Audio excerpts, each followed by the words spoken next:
is Tisha. I'm the creator behind Adopted Black Girl, where we uplift you here and make a space for other Black adoptees, particularly Black kinship adoptees, because I speak about adoption, Black adoption from a kinship care lens, right? Say that 5 times. Anyway, if you're new to my channel, hey, stay a while. If you're coming back, welcome back, y'all. How y'all feeling? Did you check out my last video? It was about informal and formal kinship care and the difference between both.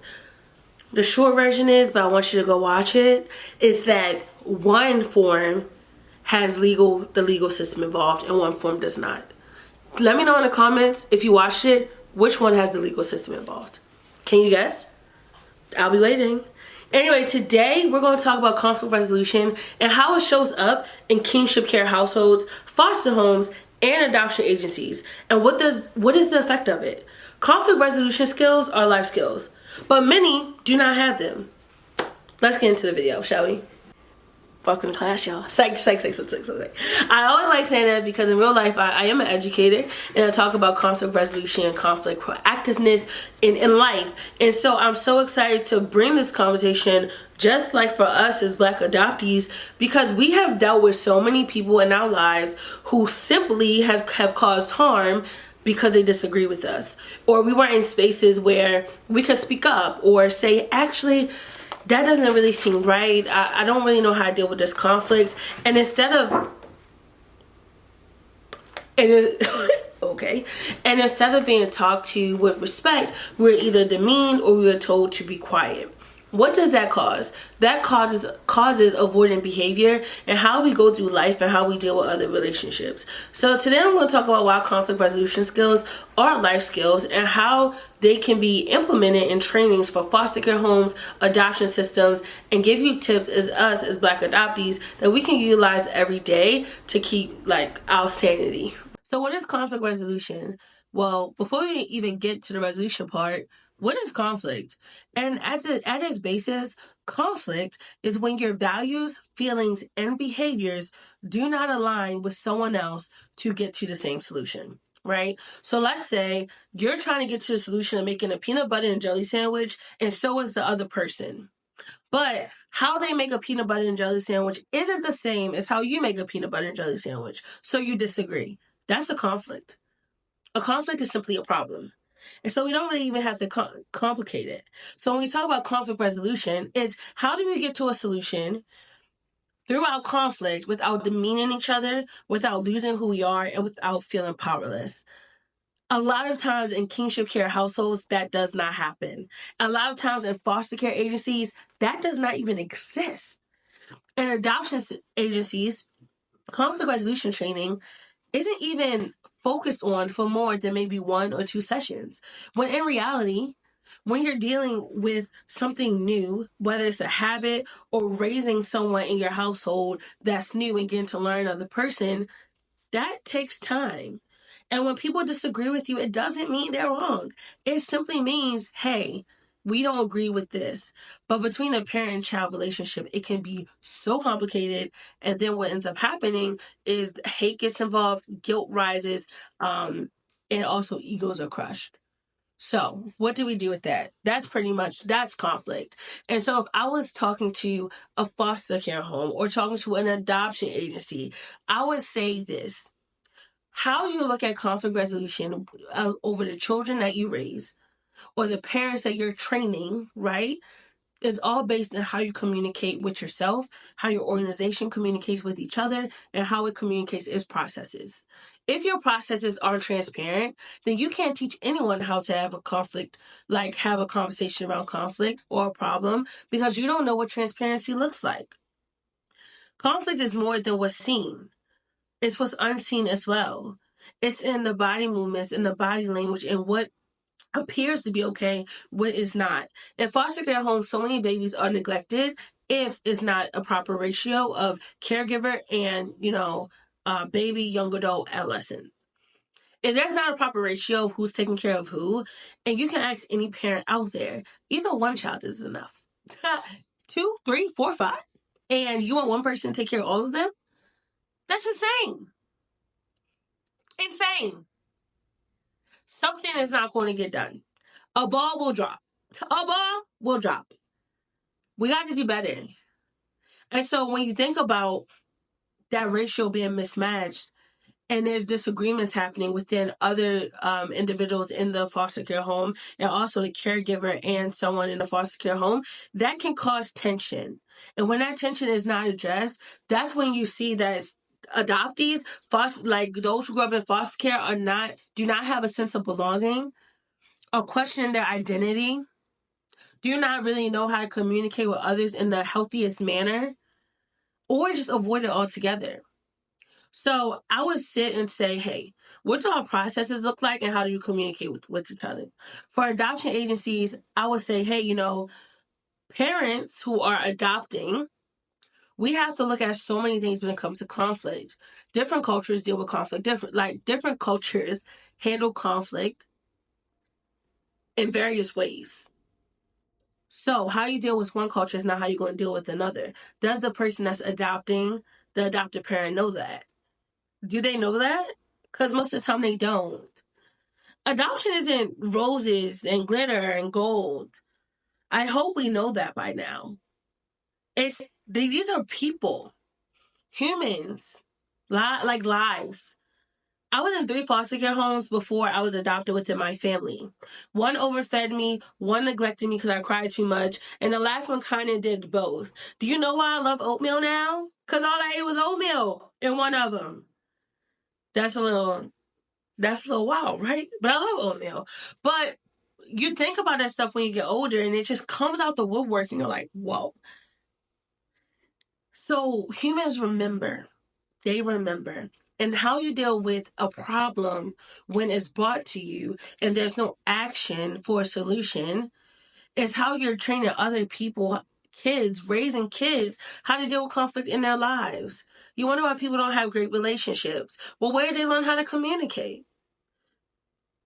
Or if you're avoidant, we know that adoptees have 4 times the unalive rate, right? And so my YouTube video doesn't get, I'm not going to say the word, but we know it's 4 times higher in adoptee communities. Why is that? Lack of love, lack of sense of belonging, lack of having people that advocate for them. We know that this exists. So what are we going to do about it? So for adoption agencies and foster care homes, even caregivers watching my channel, I need you to do 2 things. I'm not even going to get that deep because if you want to train it with me, just email me and I'll give you my rates. But I will say this, sit down and look at how you communicate with yourself, with others in your family, and how you're teaching communication to those you are helping to raise. You wonder why there's a lot of problems. Start with yourself and how you communicate. You wonder why there's no solutions. How do you handle disagreements yourself? So we're going to stop there, focus on adoption agency and foster care homes.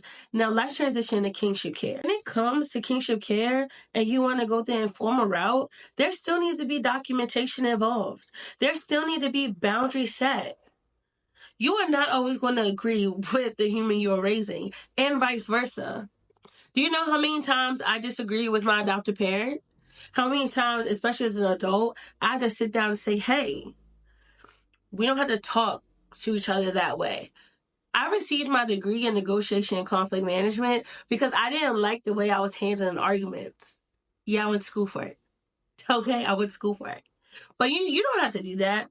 You simply have to learn how to sit and talk. And for us as Black adoptees, it can be really hard to give people a second chance when they hurt us the first time.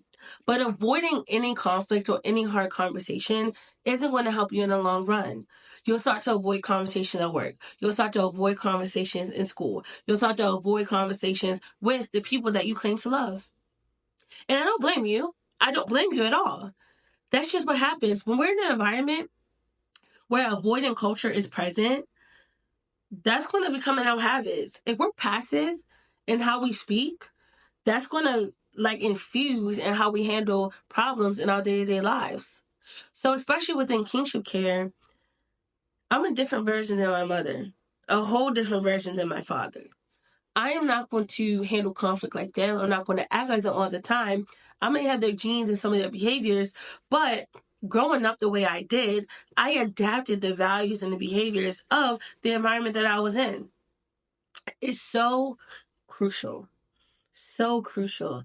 And we have to respect the birth parents in this too, especially if you're in kinship care, because how do they want you to teach their kids how to solve conflict and problems? Life isn't the easiest all the time. And you're not going to agree with everything. If we all thought the same, there wouldn't be anything for us to talk about. There wouldn't be anything for us to talk about. So I want us to be clear that conflict resolution skills are life skills. And we have to start with the way we communicate. So what does that mean in action? And this is for us as Black adoptees, Black kinship care adoptees. 1, stop running from everything that makes you feel uncomfortable. Some things, pause, boop, don't go back. But is a conversation uncomfortable because you don't want to have it? Or is a conversation uncomfortable because it's actively harming you? We have to get to the point where we reach the other side. So some ways to combat that is to write things down. When I am about to have a hard conversation, I write it down. I write the talking points. I write down what I want to say. I write where I want to go, and I go into the conversation. Because here's the thing. A lot of people only show grace to a limit. And that shouldn't be the case, but it's the reality. And so when we're talking, we have to understand that the message needs to come through our emotion. I will never tell you not to have emotion when talking about a conflict that's dear to your heart or conflict in general. You were affected. I will tell you this. Learn how to balance the two between emotion and getting the message across. And you do that when you write what you have to, when you write what you have to talk about down. Write the context to be prepared. Now, people may think, oh, why are you writing down your talking points? Because it keeps you on track. Do you understand when you're in a disagreement with someone, somebody will say something so you can go off track so you forget why you started in the first place? And then it's going to take you back to when you were in a household or when you had a situation that triggered you in a way, and you're going to act like someone that you don't want to. So write it down. Write it down. Another thing you can do is what I love to say when you're talking about a problem with someone is do a pattern interrupt. And it's simply like this. If you see the conversation going haywire and you don't know what to do, it is totally okay to say, hey, actually, I think this conversation is getting a little heated. Can we pause? Or say, I think we should pause here. Or I think we should stop here for now. And you can always use an I statement. I'm feeling like this conversation is getting a bit heated, and I just want to step away for a moment. That way, you bring all the tension that's up here and you bring it down. So having that step helps you talk with your adoptive parent, even a sibling, even work, even a relationship when you're trying to deal with conflicts. Now, is this always going to happen? Probably not. But it's good to have in your toolbox, all right? And the third thing is I want you to learn your conflict style. And that goes back to your communication style, okay? So we know the conflict styles, right? Avoiding, accommodating, compromising, collaborative, and direct. I'm gonna write it down. I always miss that one. But go learn your conflict style. Look it up on Google, and then how does that relate to how you communicate with yourself and others? For instance, I used to be avoidant when it came to conflict. I would just say, "I'm not talking about this. I don't want to talk about this. I'm gonna get some tea. I don't want to talk about this. Let's hey, can we go somewhere else?" But that's not the way of life. It will never be the way of life. So understanding your conflict style also helps you determine what environments you want to be in. You couldn't choose the environment you grew up in all the time, but you can choose the environment that you want to be in now. Okay? So write it down when you go into a hard conversation. Use the pattern interrupt technique where you pause in the middle when tensions are high and come back to it later. And 3, learn your conflict style. I know you're like, Tisha, why do I always have to do all the work? But understanding conflict resolution is going to help you navigate life a lot easier. You learn behaviors. You learn how to be observant. It's amazing. So let me do the training for the adoption agencies and the foster care homes. But between me and you want some more tips? DM me, email me. I got you. That's all for this week's video. I'm so excited to bring you another topic next week. Let me know if you want more. Always, you can go to my website, adoptedblackgirl.com. Follow me on socials, IG and TikTok, Adopted Black Girl, and I'm also on Spill, where you get more of a personal side of me. But I'm on IG 3 times a week, on my website always. So make sure you subscribe. Bye.